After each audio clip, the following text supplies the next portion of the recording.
Hello and welcome back to your favorite Sacramento sports show. Beam City Sports. Yes, sir. We are back live in the studio on YouTube. Feels good to be back here with you boys. How are we feeling today? I'm feeling good. I'm feeling swell. I quickly got over everything in that loss, and now I am not over what is going down in the front office. Yeah. So it's a new thing. Got a lot to talk about today, Ev. How are you feeling?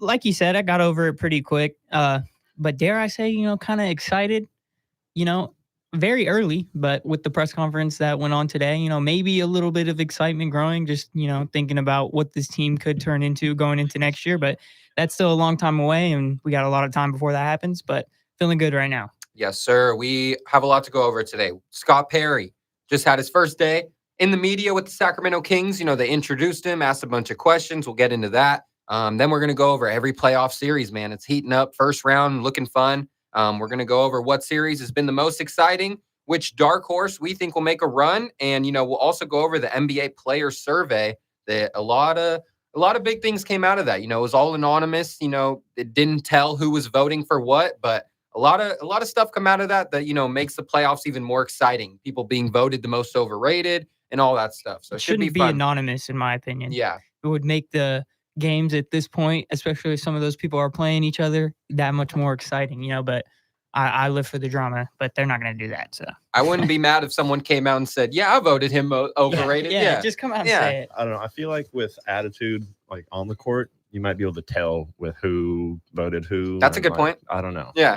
Like the Dame and Tyrese. Exactly what I was thinking there. Yeah. I feel like Dame definitely voted him most overrated. Hey, a lot of people did. He was the one that won that vote. So we'll get into that. Luke's Lock of the Week, of course, ICU. And then we'll go over some MLB talk with the A's and the Giants. I know the Giants took a fat L yesterday. A's also took a L, but, some silver lining. Our boy coming up today for his MLB debut. What's his name? Yeah. Nick Kurtz. Yep. Long pause in Take between. The pause. But yeah, let's get into all this today. So Scott Perry, we'll start there.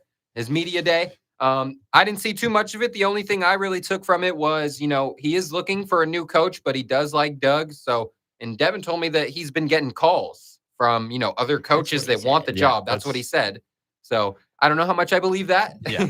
I think we're going to probably stay with Doug. That's probably what Vivek told him, is that if you want to be the GM, you got to keep Doug. So, yeah, I mean, I'm not mad at it. Also, he said that he wants to build around Zach LaVine after coming out a couple years ago and saying that, he's not a winning player, all this stuff. He scores points, but he doesn't contribute to winning.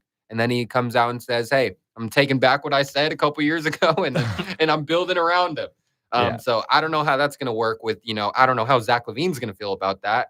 That's like something you can't really just get over overnight. Well, he said he already talked to him. Yeah. Okay. Was the thing. And then also Zach said, after the game, this was before Monty got fired, obviously. Yeah. He said that obviously he went to an organization that cares about him and wants to look into his future. Mm-hmm. So he's happy with that. So I think Zach still is looking towards the bright side right now in Sacramento. Yeah. But it's just it's a lot of behind the scenes things that we won't know will happen until things do happen. Exactly.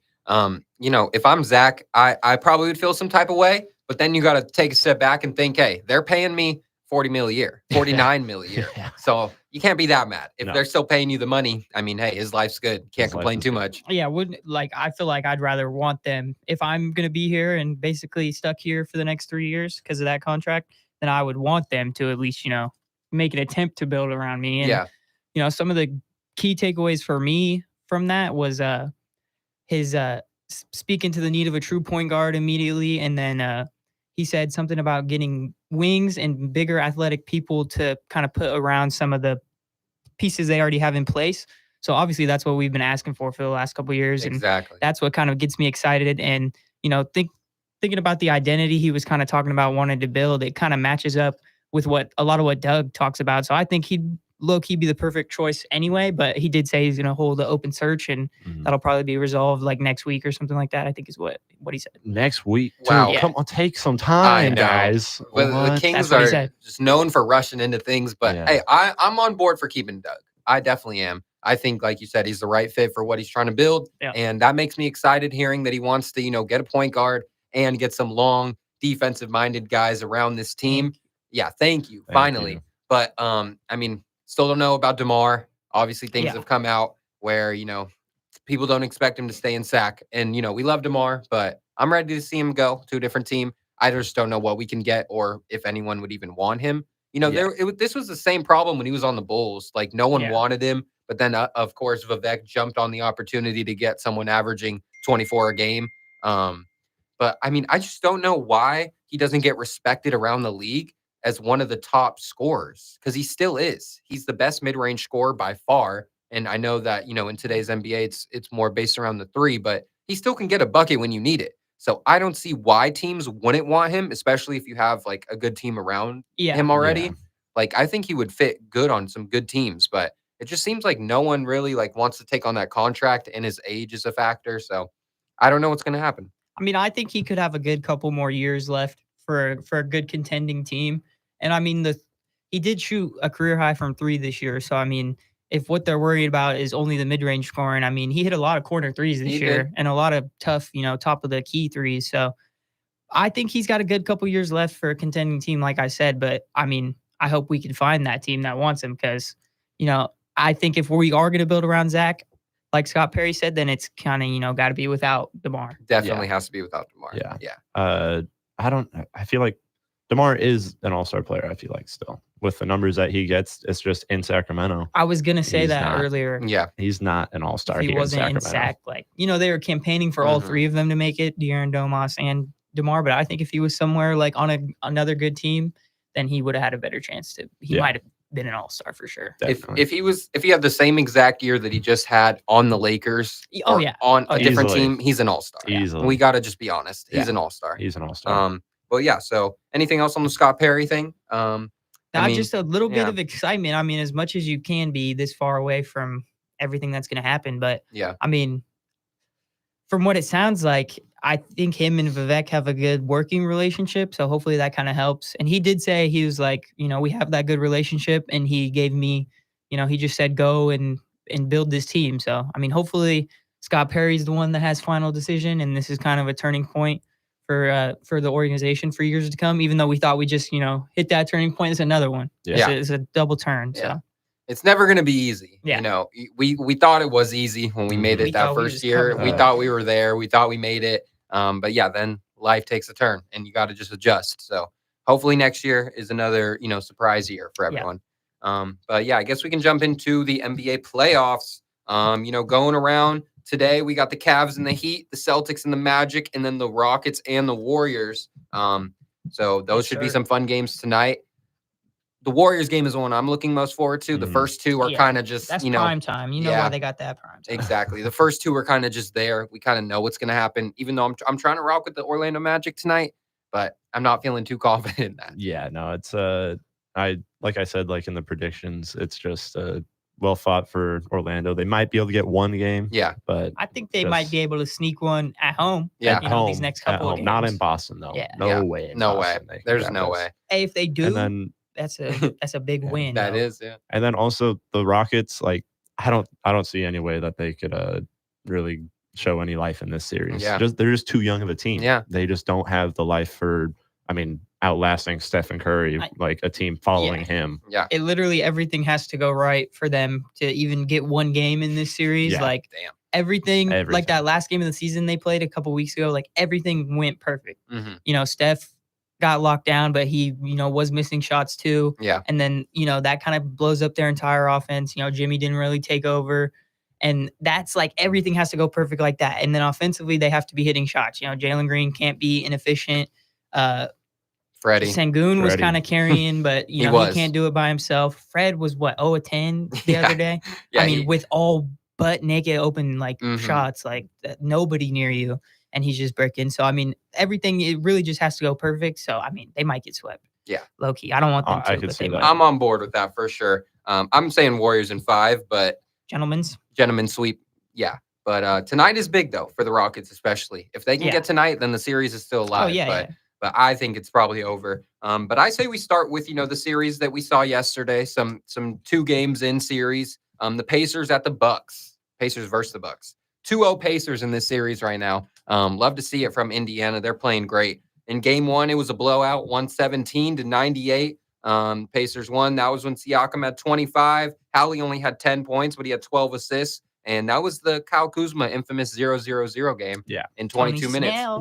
Dame didn't play in this game, and Giannis had 36 and 12. And the Pacers just overmatched him, man, in every aspect of the game in game one.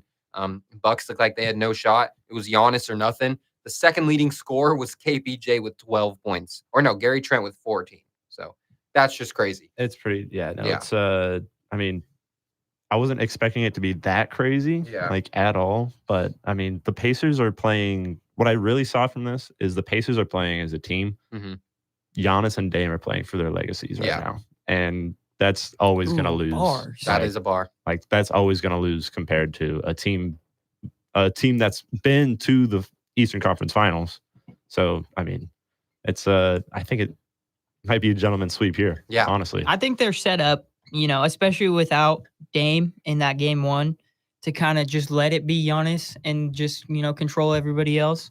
And that's really the best thing you could do, in my opinion, against him. But yeah, even in game two, they just look like the better team, honestly, like you said, like the more complete team. Yeah.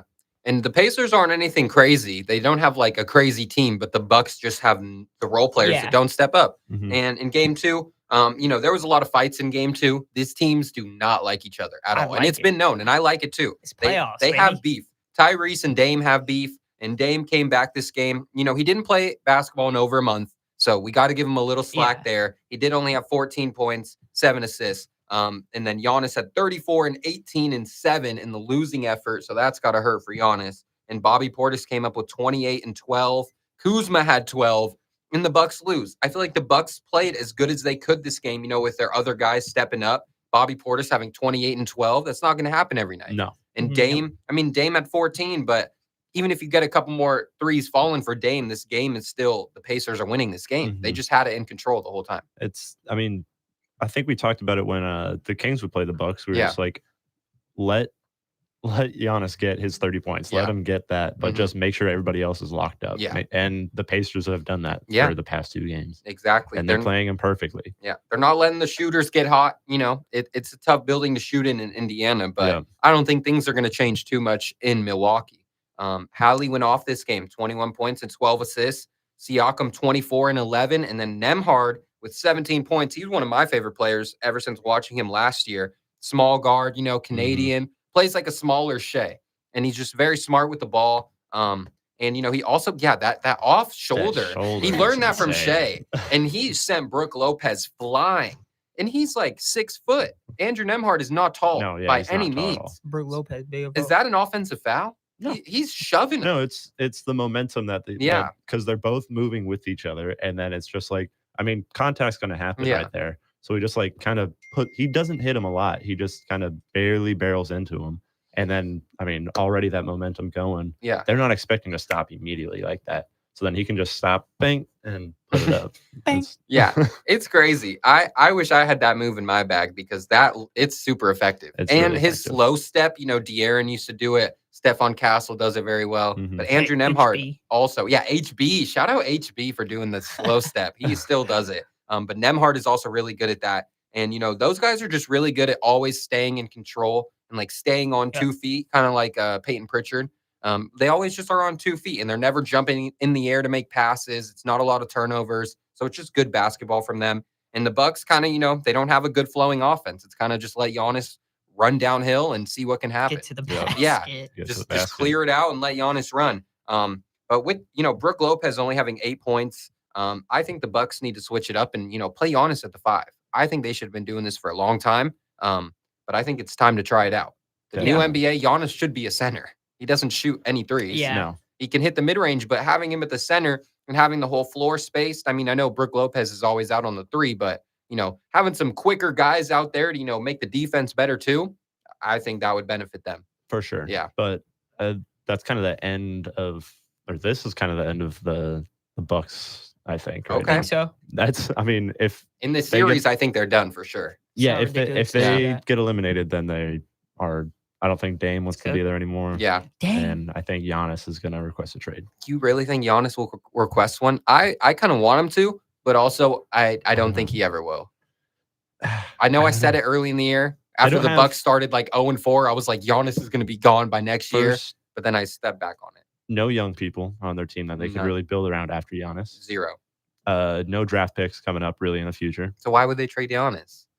To get draft picks. Yeah, I guess you're right. Hey. You definitely would get a lot of draft picks. You might want to come to Sacramento. Hey, I'd give up anyone. I'd give up Domas and Keegan in a heartbeat. Yeah, in a heartbeat. In a heartbeat. In a heartbeat. Yeah.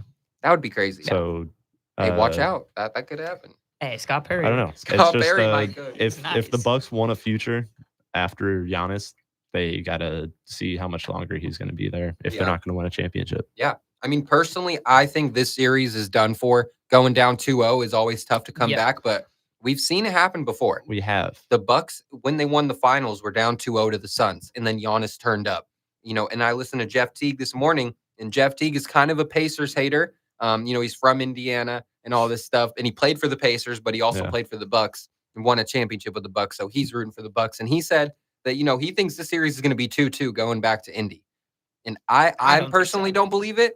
But, anything could happen. The series is still going to be exciting. What I will say about that 2-0 thing is in Indiana Pacers history, they're 11-0 when they go up 2-0. No, it's cooked. Oh, it's cooked. I think they're cooked even if they get one. It's still over. I think Pacers get one in Milwaukee and they come back home and close it out. All they got to do is get one in Milwaukee and they'll be chilling. Yeah. But yeah, I love the Pacers, man. They're fun to watch. Nice. They play hard. They're feisty. Shout out Benedict Mathern, too. Shout out Benedict.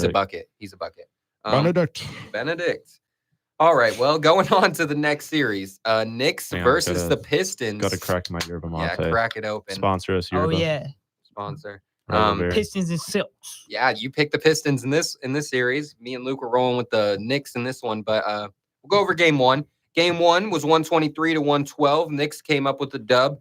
Pistons were up pretty much the whole game in this one. Yeah. They've led for... There's been 48 minutes in the series so far. They've led for about 40 of the series. And the Knicks just really went on a huge run in the fourth quarter. It was a 21-0 run in the fourth quarter in game one. It might have been a Brunson 21-0 run by himself. Brunson was cooking 34 and 8. Cat with 23 and 11. OG with 23. And Campaign also had a big game in game one with 14 off the bench. I hate Campaign. He always shows up in some playoff moments. But, from the Pistons side, they looked really good the whole game until the fourth quarter, and then they just fell apart. They looked like the young team that we all, thought they were.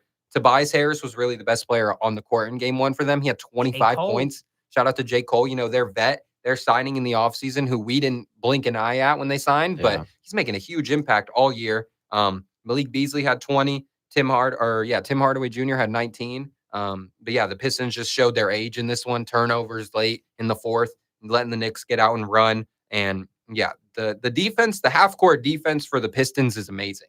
They have Asar Thompson guarding Brunson, who's, kind of getting cooked, but also just playing his heart out and doing everything. And they have multiple guys. Making it difficult as possible is all you can really do. Yeah. That defense in the first game was insane. 9 blocks from both teams, on both ends. Very defensive game. Huge defensive game. Mm-hmm. And then the Pistons defense, it's always been a thing. It's defense wins them games. Back in early 2000, it was defense. Mm-hmm. And then you look at the new Lions team in the NFL, defense. Detroit. But it's just that Detroit tenacity that gets it done. And I mean, I'm scared of this Detroit team in the future. Yeah. Not right now. No, this, they're going to get eliminated. But in the future, going back to our MVP talks with future MVPs, I have a feeling I said Cade wasn't going to win one just because everybody else in the league. I'm taking that back. Cade's going to win it. Cade's going to win MVP at one point. Can't argue that, man. He's him. It's not ridiculous to say that. He's just him and Brunson are very similar, but Cade is just 6'6", and Brunson is 5'10", probably. Brunson is not tall at all. No. He's just stocky. But Cade is 6'6", and he can get to that mid-range whenever he wants. And anytime you put single coverage on Cade, he's going to get a bucket. Yeah. So they have to double. And every time they double, they're just living with, Tobias taking a catch and shoot three or someone like Asar Thompson getting to the rim. But yeah, it didn't work for the Knicks in game two.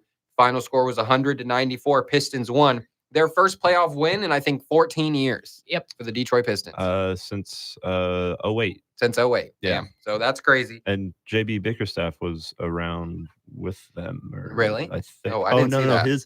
His last playoff one was 06. Oh, yeah, with JB the Bickerstaff. Oh, yeah. Damn. That's wild. His was 06. Well, that's wild. Yeah. Well, Cade went crazy in this game with 33 and 12 rebounds. Only had 3 assists. He was not passing the rock this game. Nope. After having 12 assists in the first game, Cade said, "Hey, I'm taking it into my own hands. If they're putting just OG on me or just Mikal on me, I'm going to score on him every time." And he was. Also, his shooting touch is just beautiful. He gets every bounce in the mid-range. And, like, I feel like DeMar also gets a lot of bounces, but Cade, like, he just has the soft touch on the rim. It's just, he gets all those bounces. It's really the shooter's bounce. Yeah. That's what they call it. Yeah. And then also for him to have his first playoff series in New York and come out and play so comfortable. Because, like, I mean, this is a new thing for the Pistons, this whole thing. Yeah. Besides Tobias and, like, Dennis Schroeder, there's only a few people on this Pistons team that have played in playoff games. Yeah. For everybody else, it's the first one. Yeah. And playing in New York, that's, like, the biggest stage of all time. Biggest stage. And then they're going to go back to Detroit where they haven't had a playoff game in, what was it, 14 years? Yeah. With a tied series. So, it is a little scary for our predictions right now. This series is definitely one of the best. Yeah. Shout out to James in the chat. Cade and them like that. You're not wrong. They definitely are like that. They like that. But yeah, also who's like that is Dennis Schroeder. Yeah, Dennis Schroeder, playoff riser. Yeah. Great pickup for them. Another guy to, handle the ball when Cade is getting doubled all game. He had 20 points and hit the biggest shot of the night.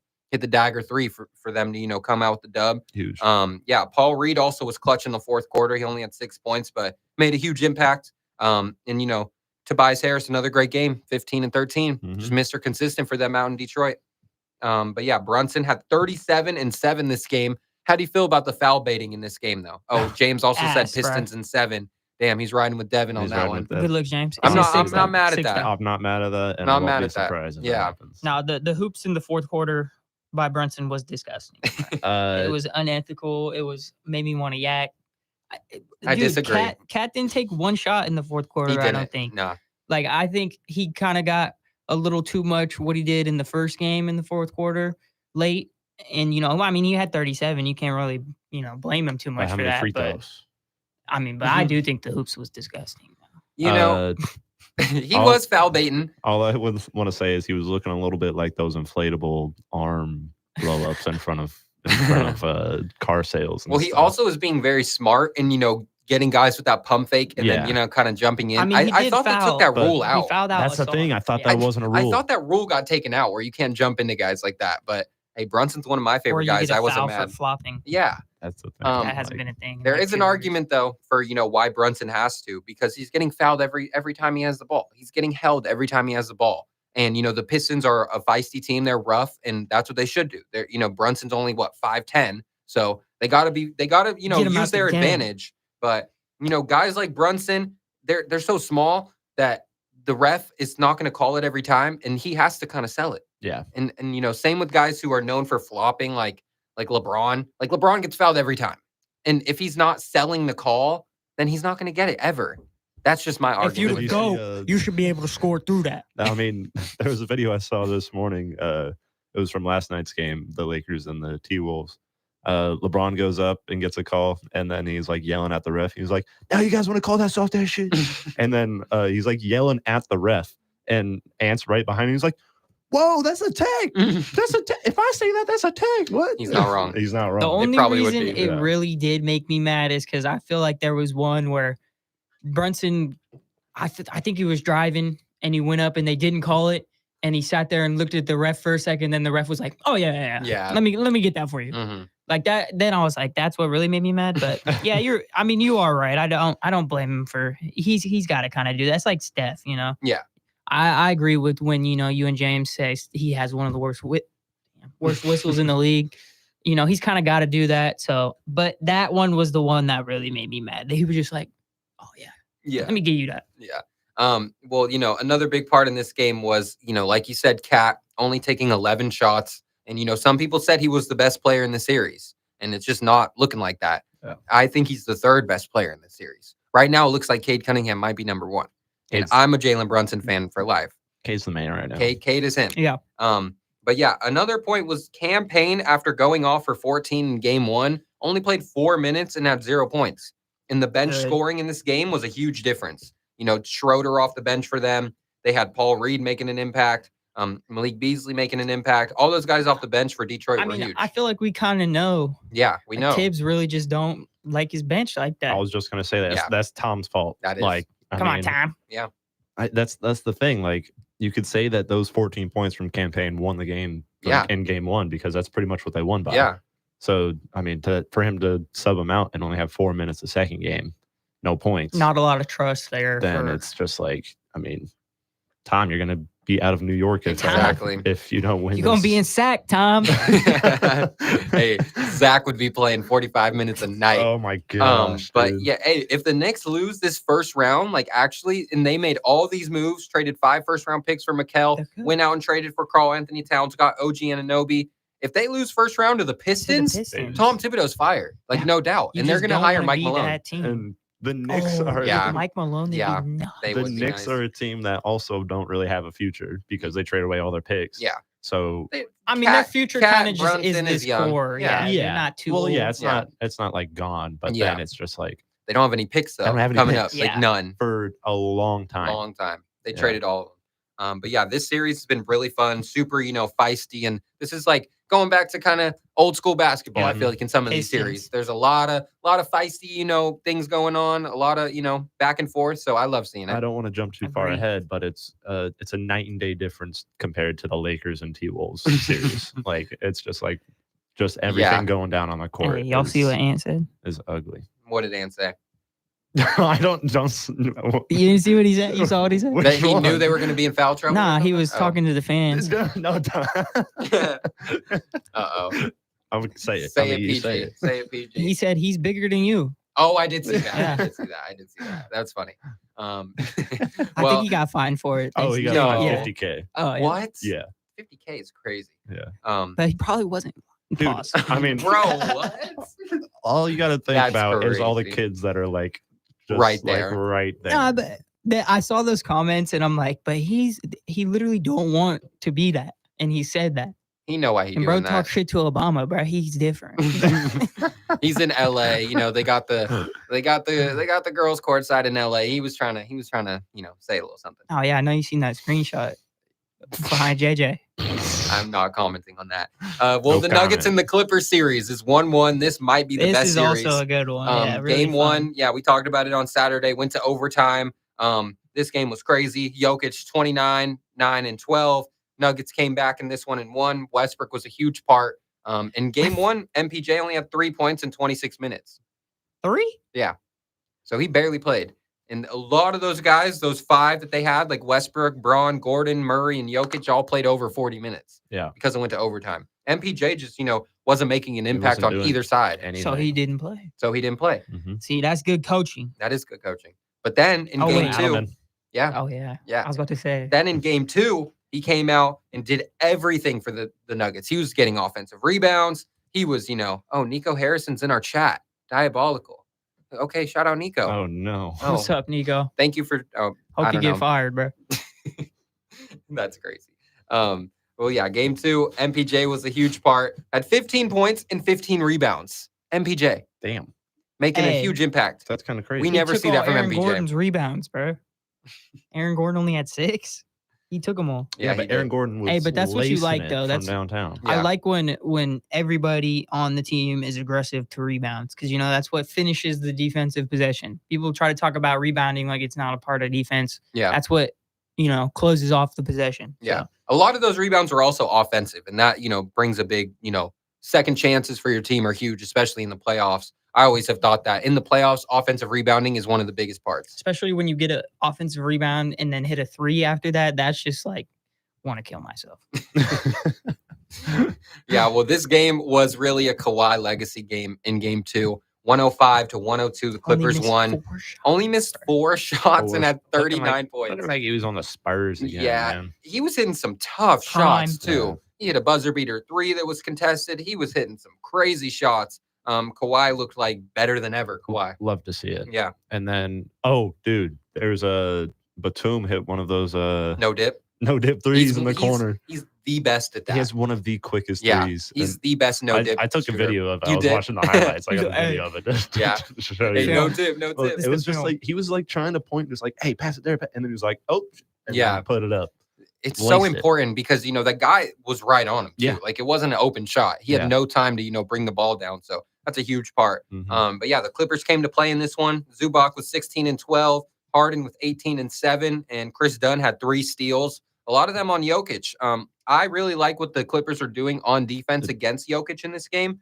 Coming with the double teams out of nowhere. Like Harden was doubling when it was every time Jokic turned his back and, couldn't see from the other side, Harden would come in on the other side and run in, or Chris Dunn would come in, and he's one of the best defenders. Chris Dunn reminds me of Keon. Like they're pretty much the same player. Yeah, it was quick. Like every time Jokic got the ball up top near the 3-point line, it was whoever down low coming up to help. And they gave up so many 3-point shots. It's like, shoot them. You guys can shoot them.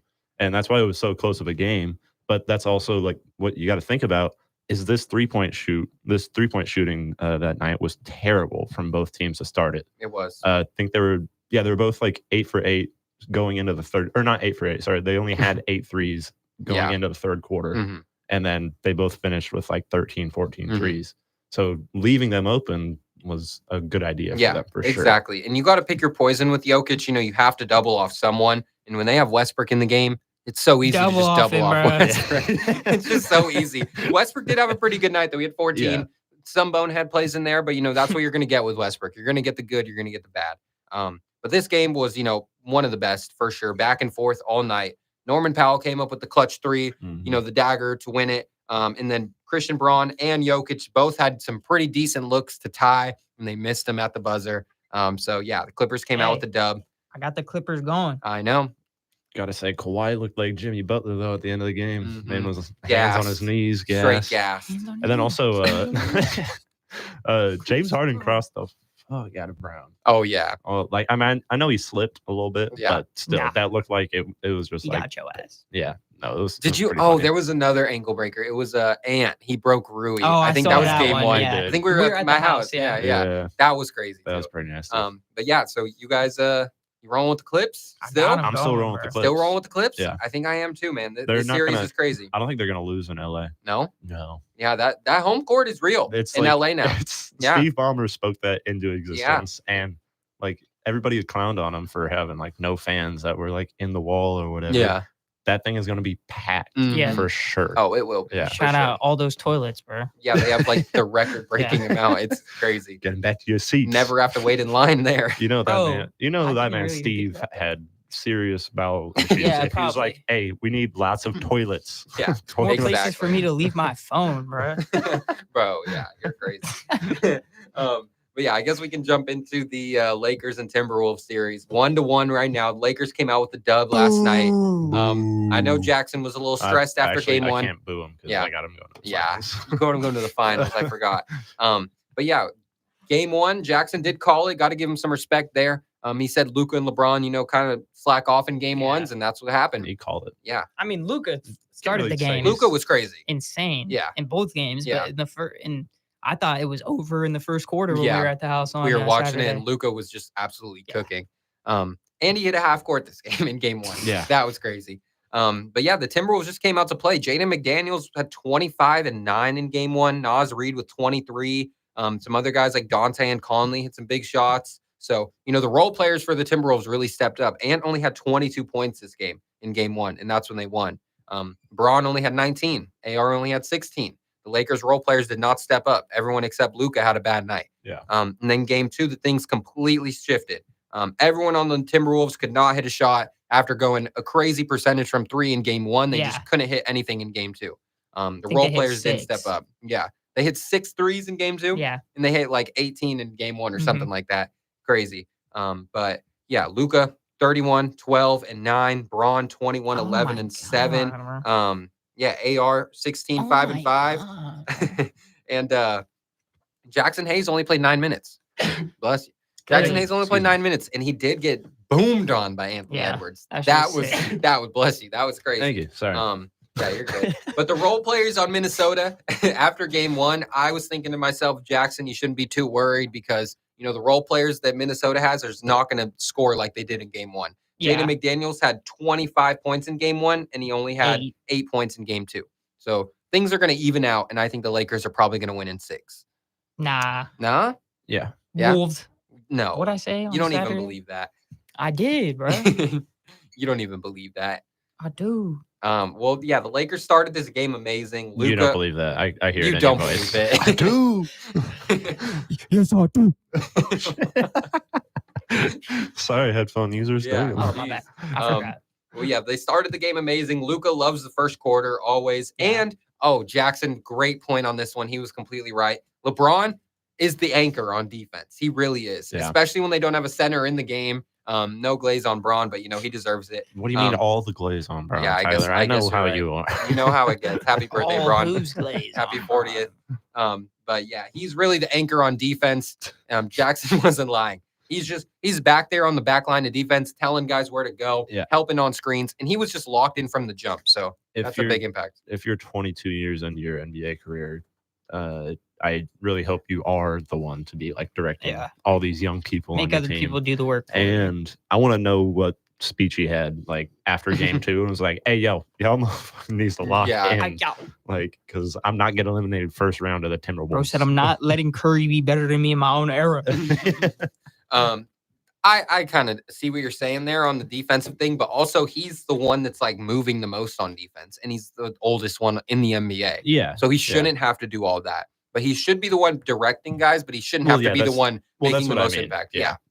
But yeah, you could tell from the jump ball that the Lakers were just, pressuring them super, super intensely, and it just made it really tough on those role players and held Ant to only 25 points. Yeah. So that's a recipe for success for the Lakers. I mean, only is like kind of like that's kind of crazy to say. Kind of crazy because like he should have Randall going off and Gobert going off with him, and I don't know, but they're just not that type of a team. Nah, I mean, Randall had a good night. He had 27. Yeah. So I guess I was thinking about the other game. Yeah. He still just doesn't get it. What's the word that you use? Ethically. Yeah. His hoops are not ethical. They're the complete opposite of ethical. Yeah, that's what I hoops. also like. I would say he has like a lot of empty buckets. Yes, like, a lot of empty buckets. Just like DeMar's mid ranges. Oh, don't say that. I'm sorry. You guys got to agree with me on that one. Kinda. That's how I felt in that damn play-in game. DeMar just midi after midi. I'm like, I'm not even cheering anymore. No, yeah. Dev's all hyped next to me. I'm like, bro, we're down 25. Bro, Relax. we're down 13, and Keegan got a block, and I was like, yeah. And I'm literally just like, dude, it's and over. Then I think they turned the ball over. Well, I'm happy you still had faith. But yeah, the Rockets and the Warriors series, we'll get into game 1. It's 1-0 Warriors. This was a defensive battle, only 95-85. Steph Curry just really stole the show, man. The GOAT, the greatest point guard of all time, the greatest shooter of all time. I could go glaze for glaze. You're talking about Ray Steph. Allen? No. You were next to me. I know, yeah. In your house. I'm joking. When we saw those. I know, but those crazy shots we saw, we were both like, bro, what is going on? And that wasn't even the craziest one. We saw the one in like the third quarter. I think he hit one in the second quarter that was even crazier. Yeah. And we were just blown away. It's just Steph is just a different beast, man. We shouldn't even be blown away at this point. Yeah, exactly. Are you the same animal but a different beast? What the fuck are you talking about, Kobe Bryant? I know what you're talking about. I love that commercial. Yeah, Jimmy was clutching this game too. Had 25, 7, and 6. Also had 5 steals. Jimmy, real DB stuff out there for Jimmy. He was just picking off passes, getting out and running, getting to the free throw line. So it was big. The role players on the Warriors stepped up a little bit. Pods with 14, 8 rebounds, a lot of them offensive. Like I said, offensive rebounds are huge. And if you're getting it from your guard, that's going to be even bigger. Yeah. Yeah. And then if you have, like, he has the biggest plus minus on the court, right? Pods? I thought you were talking about Guy Santos. Oh, Guy Santos. Yeah. Yes. No, dude. sorry. I thought you were talking about Guy Santos My for a second. boy. My bad. He had the best plus minus on the Warriors this year. Yeah. That's crazy. The whole year? The whole year for this regular season. Yeah. Insane. Yeah. He's nice. My boy making a huge impact. I've said this like 5 times already, but when I interviewed him in Santa Cruz and I asked him what he was doing when he got his contract, when he got his first contract, he was like, yeah, I was just playing Fortnite with my friends and I got a call. So he's a really cool dude. But yeah, shout out to Guy. He's always hyped when he comes in. Only played 7 minutes and he just makes an impact every time. I'd like to see him out there a little more. Yo, boys, I got all your V-Bucks for the rest of your life. Exactly. That's what he said on the chat. But we talked about it already. Fred went 4 of 19 in this game. Jalen Green went 3 of 15. Everyone except Sengun looked, just horrified. Shit. Yeah, they were just pissing down their leg. Amen only had 8 points. Yeah. That's kind of like. And he getting cooked by Steph. Cooked. I mean, he was, you could tell he was very irritated on some of those shots. There was one where Steph hit it at the shot clock buzzer from like the hash mark. Yep. And he was just like, he looked at the bench and was like, what am I supposed to do? Yeah. Like he was pissed. Playoff ball is different. It's different. These youngins need to learn it. Hey, Sengun's game translates though. He banged on Draymond. Pause. He boomed on Draymond's head. And they was about to start the game. That was to start the game. And Draymond just looked like, he was like, oh. He was trying to get the ball in. He didn't know what to do. Okay. That's probably their other only hope is, getting Draymond kicked out the game. Like they almost, had a little something going with Sengun and Draymond as they were walking back to the bench.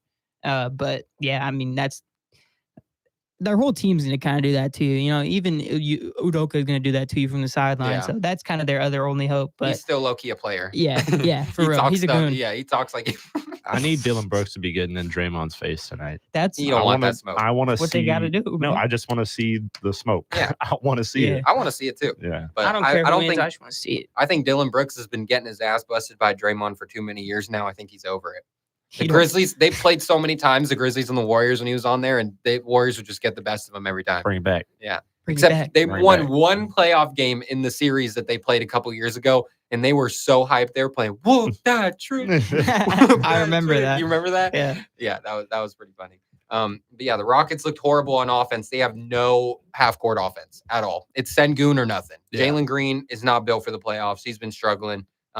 And, they played the double big lineup, Steven Adams and Sengun. And Steven Adams actually was really good for them. He's a bright spot. But fighter. I said it before. When they play that double big lineup, Steph gonna cook. And Steph cooks. So, yeah. They might have to switch that up. It's going to happen until, I mean, the Warriors won't really have a challenge until, next round. They play the Lakers. The Wolves, yeah. I mean, credit to the Rockets. They tried. I mean, that's I always say, the Warriors, especially in the playoffs, are going to play small the entire game with Draymond at the 5 and everything. So, I mean, you can't play into it is the thing. Like, that's the key.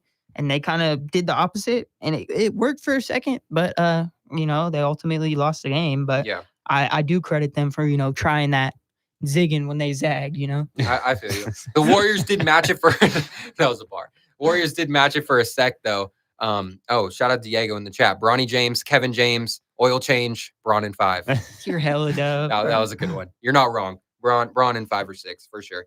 Not next series though. Warriors on that ass. No. Warriors on that ass. It's gonna be Timberwolves versus Rockets. No, it's my god. You're just the biggest hater. Well, going back to the Rockets, I think they're done. I'm just gonna say it. They're done. Yeah. It especially. For now, they're gonna be back. Yeah. Well, yeah. Game 2, if you don't win game 2 as a young team, you're cooked, bro. Yeah, you're cooked. Well, that was pretty much all the exciting series. Now we just got to, Cavs versus Heat. We'll see game 2 tonight, but game 1, Cavs blew them out 121-100. Ty Jerome, 28 points off the bench. That's my ICU pick. Get that bag. He deserves the award. Him and Davion Mitchell went off this game. Davion had 18 and 9. Our boy, off night. Bro almost had a double-double in the playoffs, and we sit now. Whenever Jeff Teague talks about Davion, he always doesn't remember his nickname, and he calls him Night Off. Night Off. That's hella funny. He's like, what's his name? Night Off? Night Off? But yeah, shout out Davion, man. He's a playoff riser. Always known that. But Ty Jerome, 28 points off the bench. Absolutely cooking. He's going to get paid this offseason. By us. Yeah. By us. Hey, that could be our starting PG. Oh, I'd get a jersey. We don't got no money to get. We don't got no money. I'd get a Ty Jerome jersey. We're going to get that tomorrow. Contract money off the freed books. Up. I'm not mad. Who else gave me? I'm saying we sign and trade D'Lo. Dude, I'm so down for that. I want that so bad. Sign and trade D'Lo. I want that. He's a king. Hey, DeMar. He's a snitch, bro. I don't want no snitches on my team. Bro. You see that video I sent where when DeMar was on the Bulls? At this point, we need a snitch on our team. What are you saying? Where Kenny from Numbers on the Board's like, y'all want DeMar DeRozan? When he was on the Bulls. Yeah. That's us right now. Yeah. Yeah. Actually. They just I love put their problem on us. They did, yeah. Both of them. Celtics and the Magic, though. Another boring one. 103-86. Derek White with a 30-piece. Are you kidding me? Derek White dropping 30. That's just annoying. Somebody put like a picture of somebody ass. I don't even know who it was. They were so ass. But they're like Jason Tatum if Derek White ain't turned into Steph Curry every playoff. I was like, not true. No, I'm just kidding. That's funny. That shit was funny though. Yeah, well, we got to give some love to Peyton Pritchard. Shout out Milo. Yeah. Sixth man of the year winner. Wait, y'all see Jason Tatum got a bone bruise? Oh, I did. And Joe Mazzulla. Do you see what Joe Mazzulla did? He said, "Get up." He said, "Get up." Yeah. So like, "Don't go out I there." mean, Yeah. is he gonna be? Is he done for a little bit? No, He'll I think play, he's bro. What are you questionable for tonight. Yeah. They should probably rest him. Probably Probably. sit him. I think they could. Yeah, I think they'll they be can- fine with Oh, they that. can win. Yeah. Yeah. Well, yeah, shout out Peyton Pritchard, sixth man of the year. But on the Magic side, shout out to Orlando Magic. But Paolo had 36 and 11. Franz had 23. Those guys took 27 shots and 24 shots. Damn. No one else on the team took over 6 shots. Damn. KCP had 6 shots. And then Jonathan Isaac was the next leading scorer with 7 points. So it went 36 points, 23 points, and 7. You got 2 guys that can score. You're cooked. Bro. They need Anthony Simons. You're cooked. Or Anthony Simons. They needed or Malik Monk. They needed Malik. They needed Monk. Malik Monk bad. Yeah. Yeah. I wonder if they Yeah. tried to like pursue that aggressively. They or did. not. Yeah. They did. Yeah. They tried to get him. They probably offered more money too. Yeah. Definitely. Malik wishes he was there right now, probably. Nah, he like it. Yeah. He's got his own commercial. Can't be mad. Yeah, he's a pizza guy. He's the guy, man. Can't trade the pizza guy. Yeah, last series though, worst series by far. Thunder versus Grizzlies. 2-0. Man, first game. Gotta was be a 4-0. 51-point loss for the Grizzlies. That's so crazy. Marvin Bagley, 17 points in game 1. Also my ICU pick. And he didn't miss a shot. Also hit a half court. Marvin Bagley, 17 points in 16 minutes, the leading scorer on the Memphis Grizzlies. Marvin Bagley had 17 in the playoffs. More than Shea and Jaren Jackson Jr. Crazy. Who were both picked a little bit after. Jaren Jackson Jr. had 4 points and 3 rebounds in game 1. And in game 2, You're almost 7 feet and Yeah. you get 3 rebounds. What the? And he was Insane. 2 What are of you 13. yeah, 2 of 13 is diabolical, actually. Buns. I wonder who Nico why is Nico Harrison in our chat? That's just actually That's Nico crazy to me. Harrison. Yeah, shout out Nico. Yeah. What did Nico want to say? Get fired. He said he didn't know how important Luka was to Dallas. That is just the craziest thing ever. Nico, you were How do you- insane. I want what you're smoking, Nico. No, I Give me some actually of want to that. know how you don't know that when the previous owner said he would divorce his wife. before he took Exactly. over. What the? Do you just- watch basketball? They don't. No. Nico might. I think the new owner made Nico do it. And they just said, Sports are Nico, we'll cooked. give you an extra couple mil if you just take the heat for all this. So Do you think that's happened? I think that's what happened. Sports are The cooked. owner You knows think it's nothing Vivek? about If basketball. sports people don't start buying these teams, bro, their sports is cooked. Exactly.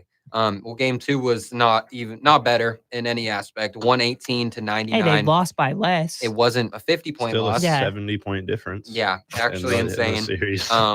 The Thunder are just so good, man. There's nothing else you could really say. I'm excited for the next series when they have to play the Nuggets or the Yeah. Clippers. That'll be a banger. I mean, we said they had to prove it, and they're doing exactly that. They're proving Next it. game, they might win by 60. I don't know. I wouldn't be surprised. Or Memphis could be playing whoop that tree.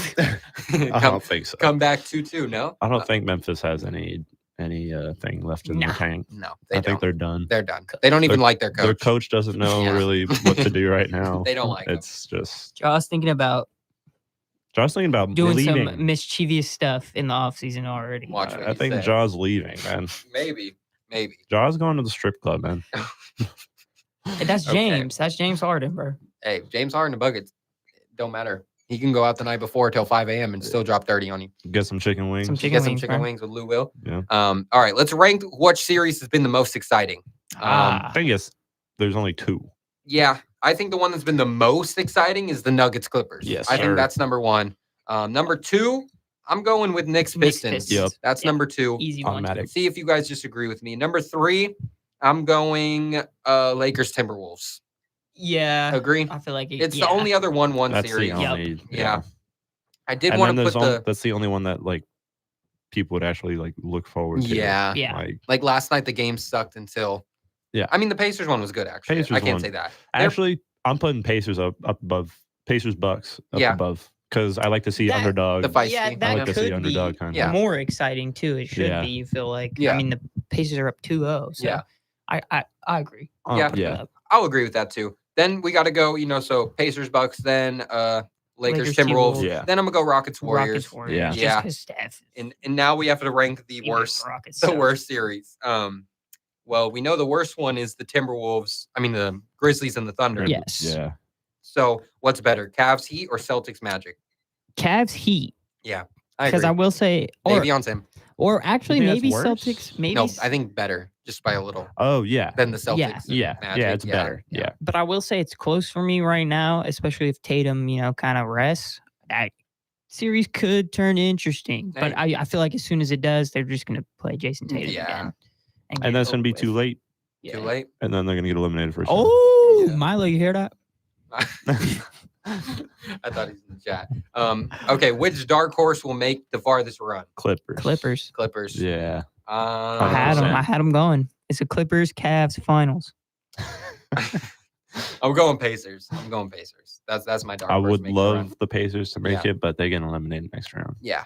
They my second favorite. I am a Pacers fan. You are a Pacers fan. Yeah. You did say that in 4th grade. Yeah. All right. Another question. Is game 2 more important than game 1? If a series is 1-1, would you rather lose game 1 or rather lose game 2? Game 1. You'd rather lose game 1? I would rather lose game 1. Damn. I think the most pivotal games in series are even numbered games.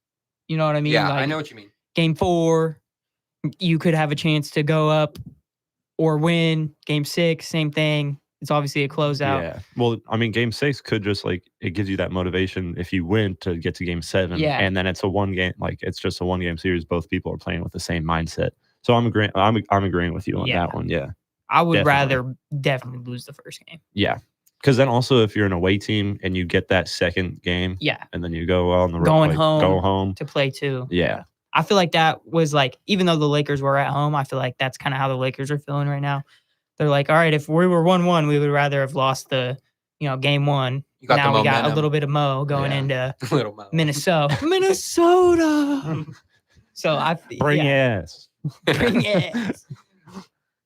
That's a tough one because you look at the numbers and the team that wins game 1 wins, a majority of the time in the series. It's not like 80%. It's more like 60%. Yeah. But still, I do agree with you guys that game 2 is probably more important because of the momentum going into the rest of the series. Game 1 is kind of like a feel-out game where, you're making the adjustments. Like for the Lakers Timberwolves, they lost game 1. JJ came out and made all the adjustments, and then they pretty much dominated them in game 2. I will say, I think it changes, though, depending on what series. Like starting off the playoffs, first round, then it's kind of just okay, we're feeling it out, who we're playing, how we're going to play them, and who we're going to throw at them. And then when it comes down to late, the Western Conference Finals and everything, it's that game 1 is that turns it around right there. The Warriors haven't won a game 1 in 10 years and shit. They have a finals win in that span of time. That is not true. I mean, they lost the Kings one. They lost the Kings one. They lost the Lakers one. They lost the Celtics game 1. They did. Damn.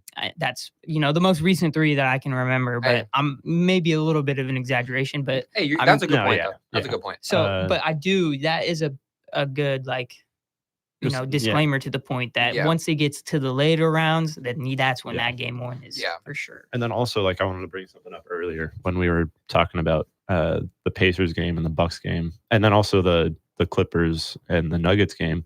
People are getting tired right now. It's really end of the season basketball right now. Mm-hmm. Bad decisions getting thrown left and right. Mm-hmm. So that's also a big thing. It's these people are they're ready for their break. They're ready for that. And Memphis for sure. Yeah. Memphis is ready for Cancun. But in the playoffs, it's so much on your star players that their usage rate just skyrockets. So they're going to be gassed. Anthony Edwards looked gassed last night. Yeah. Because he's dribbling the ball every possession. Hey, that's why Steve Kerr does that dumbass thing with Steph Curry and plays him, hella weird. No, his minutes. Oh, yeah. He doesn't play 40 minutes. Yeah. But then they get into that game 1. I think he did play close to 40 minutes. He did. So. Yeah.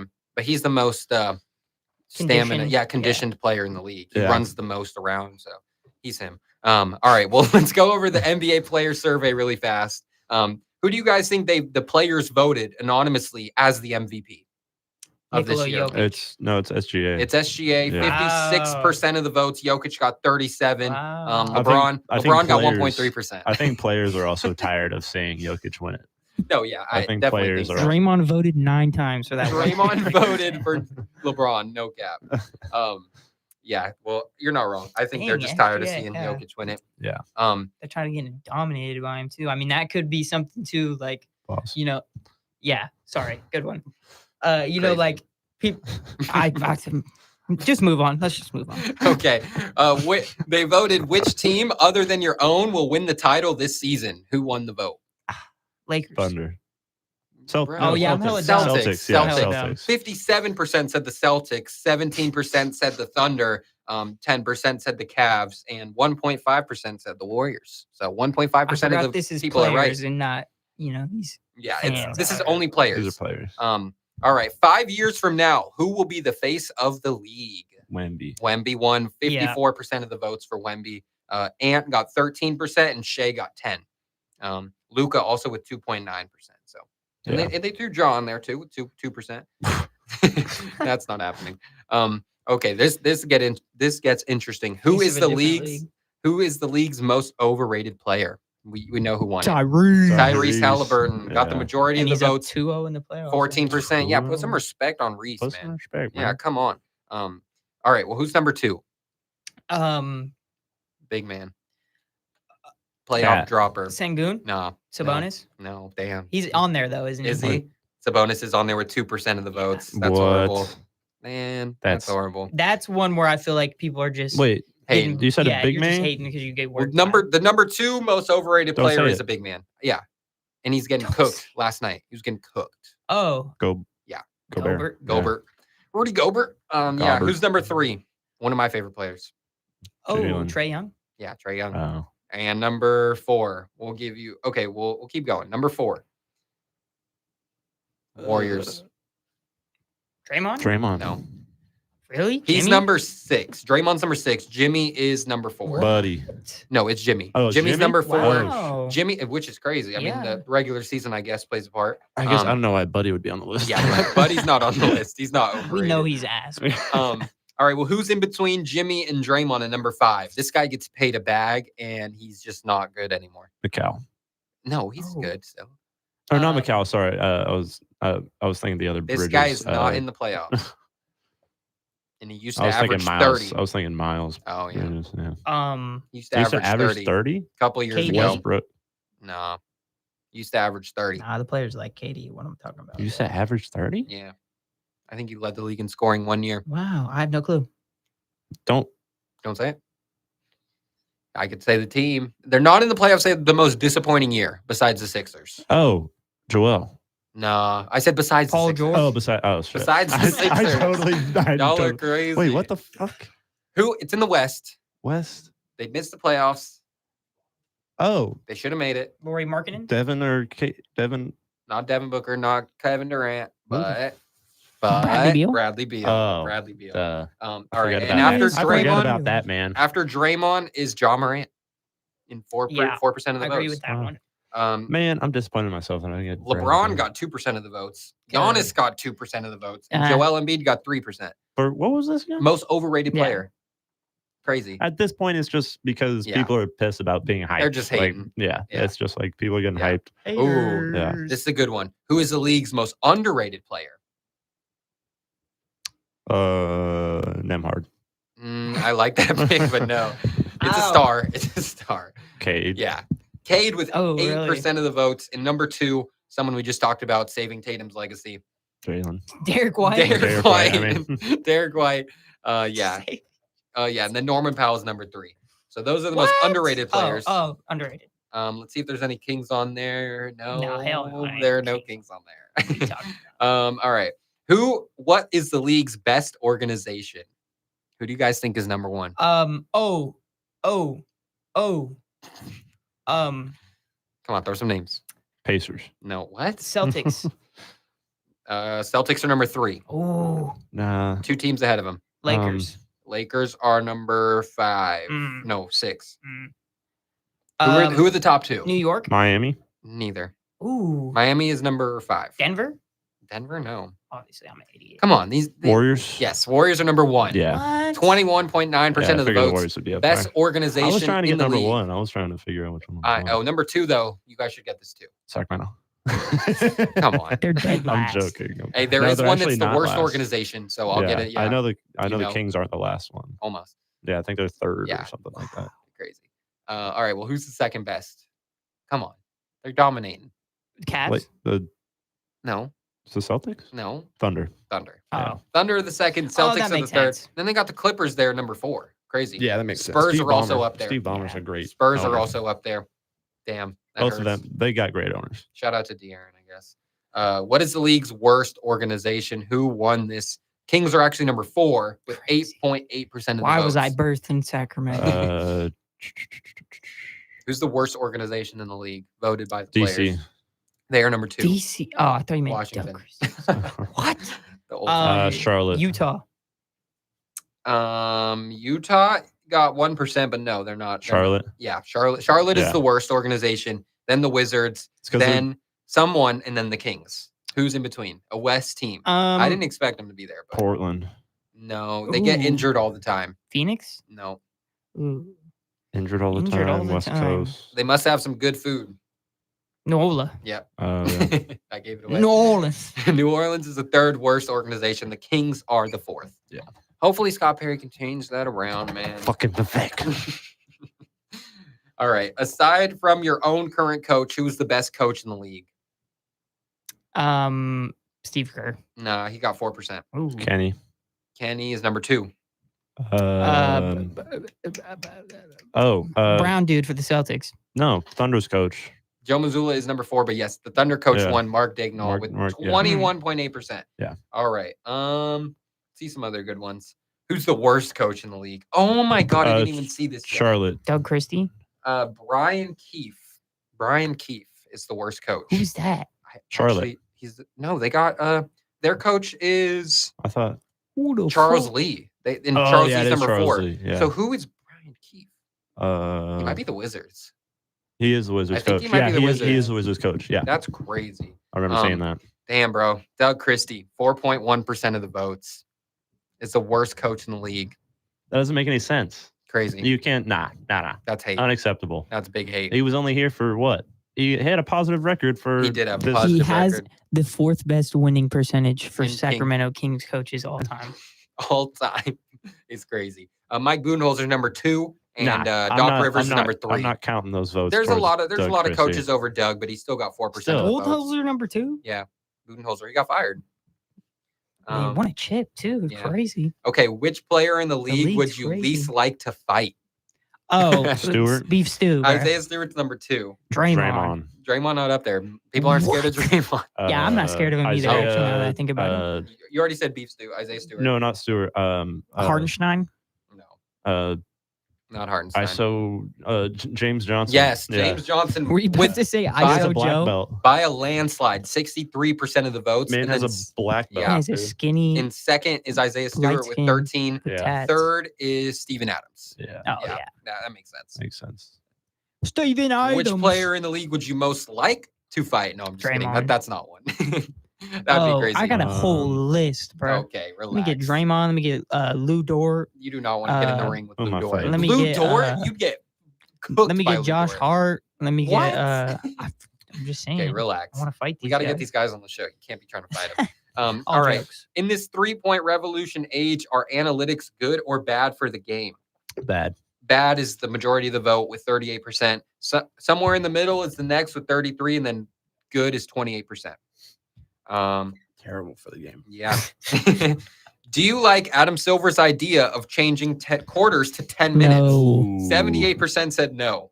13% said yes, and 8% are undecided. He's still going to be like, fuck you players. I'm still going to do it. He better. My bald head ass. That'd be annoying. With the league allowing more physicality on defense in the last 2 seasons, is that true? Is there enough balance in today's game, or is it still too slanted towards offense? No, it's still too slanted. And the only time they do that is the playoffs anyway. So, that's what won. All right. Are NBA gambling partnerships good or bad for the league? Bad. Bad. Terrible. Yeah, bad one with 46%. Would you be in favor of shortening the regular season if it meant your salary would be smaller? No. 85% of the people said no. Yeah, I know. Why would they? Okay. Who said yes? Is a better question to exactly. Why would you want your salary, lowered? I mean, but maybe if you don't make that much. How much lower is the thing? Like also, these people are still getting paid out the if you don't make as much as but you're still I don't want to be here for 9 months out of the year. Fuck that. Yeah. All right. Well, that was the whole survey. Some interesting points there. The disrespecting Doug pissed me off. I didn't know he was on there. I didn't know he was on there. That's annoying. But yeah, Dev, walk us through the Giants real quick before we close out. What? Oh, wait. Oh, yeah. Oh, yeah. Luke's Luck of the Week, baby. My fault. The live show always messes me up with that. Live show messes me up. I don't have anybody we can move. No, I'm joking. I got Pascal Siakam. Oh, surprise! I didn't. Yeah, I was debating between Cade and him, Cade and him. Cade and him. But Pascal got it over him just because they walked away with the 2-0 yes, sir. lead. 25 points per game, 9 rebounds, 3 assists, 2 steals. Hooping right now. And like I said earlier, they're playing the perfect ball against Giannis right now. Yeah. Obviously Giannis dropped like 34 and like 38, but they'll live. And then again, I'm gonna say it again. Pacers are playing for the team. Giannis and Dame playing for their legacies. Yeah, that's it. That's a good point. Dunzo. Yeah, I like that. Good pick for Luke's Lock of the Week. I think we should trade Domas and Devin Carter for Tyrese and Pascal. I'm so down. no reaction to that. Just get him back. Hey, we can make it to the conference finals. Hey, we need a point guard now. Yeah, we need a point guard. All right, well, walk us through the Giants sucking last night, and then we'll get into the A's. It was buns. Buns. The pitching's kind of been ass for the first couple of weeks, or just not what you I kind of expected it to be. Move Jordan Hicks to the bullpen. That'll probably end up happening because he just had another. In all reality, the what they need to do is get through innings, at least 5, to keep this bullpen because especially now they've been playing for 17 days in a row. But yeah, I'm glad that he gave up like 5 in the second. Hicks did yesterday, and then he still did go 7.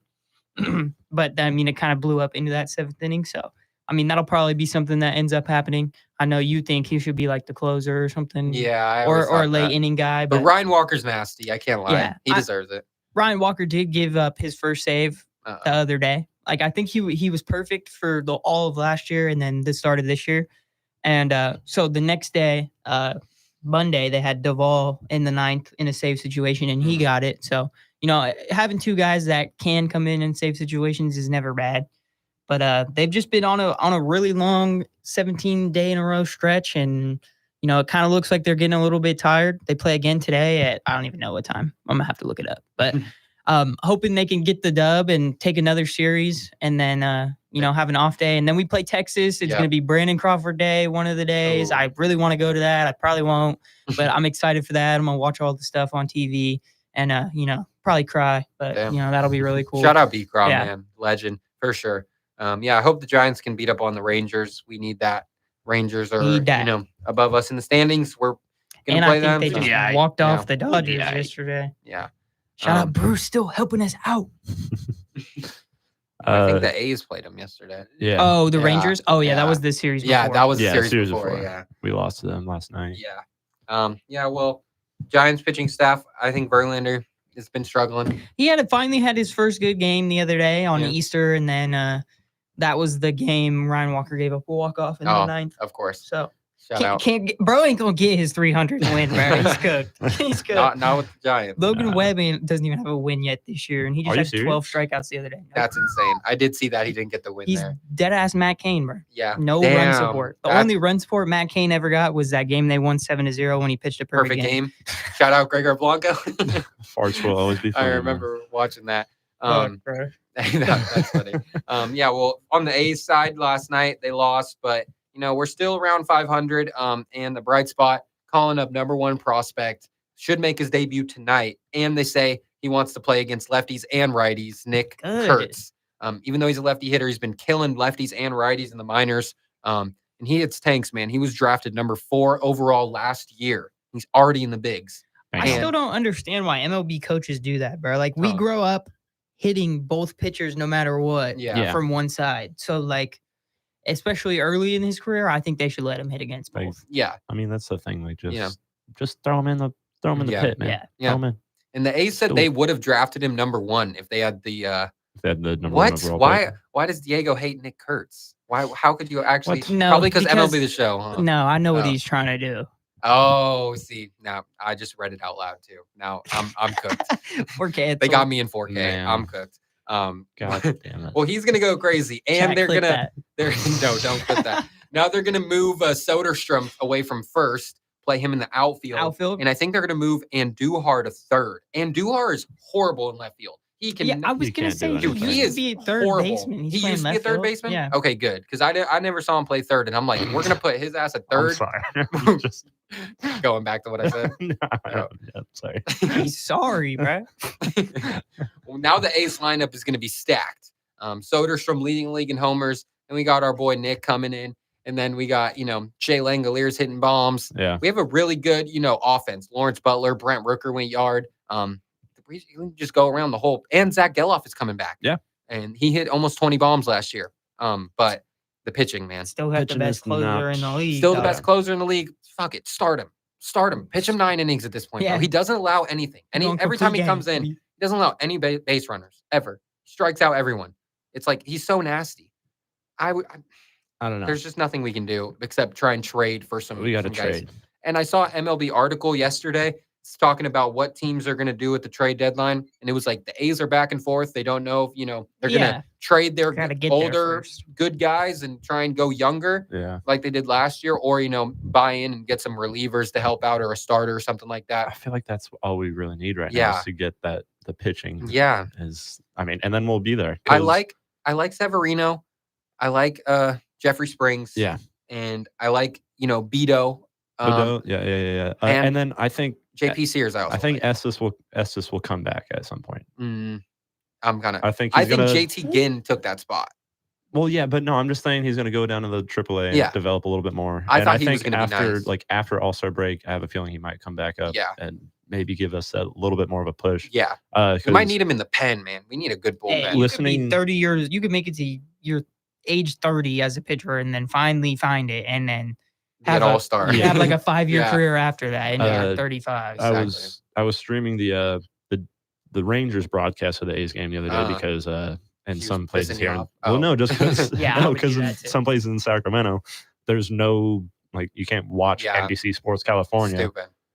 So I was just streaming the Rangers one, and the announcers were saying I like this A's team. I don't think they're gonna it's gonna be a little rough start for them just because they're a relatively new team, but. They caught hot last year. I think they improved their wins from 2 years ago. Yeah. They're 50 to 69. Yeah. Nice. And then I think they're going to go up to maybe 80 wins this year. Yeah, let's push for 100, man. And then what was also cool is all the every time they were talking about the A's, they were like, Oakland doing this, this and that. Oh, they kept saying Oakland. And then also the ump in the game last night called the A's Oakland. He's like, Oakland, the Athletics. That's funny. Yeah. And then also want to shout out Paul Goldschmidt. Damn. For what? So Diego likes to hear that. I know. So on the Cardinals, man was probably one of the best third basemen in the league. Or was the best third base or first baseman. First baseman of the league. He was. He was hitting I think he hit the Triple Crown one year. Yeah. And then so he started to fall off a little bit. At the end of his Cardinals career, everybody was like, all right, he's getting old man Goldschmidt. Can't really do it anymore. And was he on the D-backs for a second? He was on the D-backs first. He got drafted. That's where he started. And then the Cardinals. Yeah. And so he went down to 245 his last year on the Cardinals. And then now he's on the Yankees. His first year on the Yankees. He's hitting 371 right now. Wow. Torpedo bat, short porch merchant, bro. I don't want to hear it. No, I'm just kidding. This is batting average. You hate the Yankees. This is batting average right here. So get on base. Quite, yeah. Sign him up. Quite clearly, yeah. So I just shout out Paul. I see you, Paul. Yeah. I see you. Yeah, I've always liked Paul Goldschmidt. I'm just hating. I wanted the Giants to sign him and platoon him with Lamont Wade at first. Diego just said Judge is 4 for 4 right now. I think. No, I think last night. Last night. I think it's okay. Last night 4 4. Cool, bro. He's still never gonna break Barry Bonds' record, bro. It doesn't matter. You know who is? Even in that little league field, bro. You know who is? Sodi. He's on pace to break the record for home runs in a year with 76. Well, now Cal's tied with him too because Cal Rowley. How do you say his last name? Cal Raleigh. Yeah. I think they say he has 9 too, so he's nice. Up there. He's nice. Well, anything else before we close out? No. It was a long show, hour and 15 minutes. Live on YouTube. My Straight. butt hurts. No man. breaks. This chair is not good. I know y'all got me out here doing child labor laws and shit. I'm slaving away out here, you know. Yeah. It's hot in this hot ass room on me. We give Devin half a penny on the hour. Yeah. Yeah. Go to work. Go for work. Okay. Shout out, James. All right. We're going to close out. Go subscribe. Beam City Sports will be back on Saturday at the bar. Cheers. Cheers. How do I end this thing? Cheers. There we go. Beers. Cheers. Thanks for Cheers. joining in the chat, Cheers. everyone. Beers. Shout out Gears. Diego. Shout out Pistons in James. 7. Shout out Nico Harrison. Hope you get fired. Not 1 beer, 2 beers, We'll see you soon. 3 beers. He said, shout out Nico Harris.